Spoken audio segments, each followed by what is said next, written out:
তো ভাই নিউ টাউনের সেকেন্ড ট্রিপ আমি ড্রপ করে মিনিমাম ওয়েট করেছি তোমার আধা ঘন্টা, কোনো বুকিং ভাই নেই, ইন ড্রাইভেও নেই, র্যাপিডোতেও নেই, যাত্রী সাথীতেও নেই। তো লাস্টে অপেক্ষা করে করে করে করে না পেয়ে লাস্টে একটা ট্রিপ আমি নিলাম এখান থেকে, একদম ছোট, যেহেতু এই জায়গাটা থেকে বেরোনোটা উচিত ভাই, নাহলে এখানে কোনো বুকিং পাচ্ছি না, টাইম নষ্ট হয়ে যাচ্ছে বেকার। তো আমি র্যাপিডোতে পিক আপ করতে যাচ্ছি ভাই, যে ঢুকে গেলাম সাপুরজির ভিতরে, ঠিক আছে। তো এখানের ভিতর থেকে পিক আপ আছে, ড্রপ আছে হচ্ছে তোমার সেক্টর 5-এ ভাই। মোটামুটি কত 220 টাকা দেখিয়েছে র্যাপিডোতে, কোনো কমিশন নেই। কত কিলোমিটার হবে?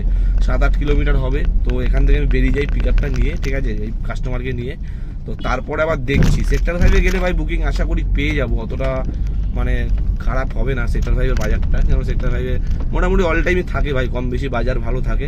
তো দেখতে হচ্ছে সাপুরজির ভিতর থেকে এখন পিক আপ করবো, জাস্ট এখানেই মানে আমার লোকেশনটা দেখাচ্ছে এই ডান দিকের ভিতরে ঢুকেই। তো যাই আগে পিক আপ করি, তারপরে আমার ড্রপ করে আবার তোমাদের সাথে দেখা করছি, বা তোমাদের সাথে আবার কথা হচ্ছে, শেয়ার করছি, আর দেখছি কতটা কি আর্নিং করা যায়। চেষ্টা তো আছে প্রায় 2500 টাকার কাছাকাছি ইনকাম করার, নালে ভাই কিছুই থাকে না। তো দেখো ভিডিওটা ভালো লাগলে লাইক করো।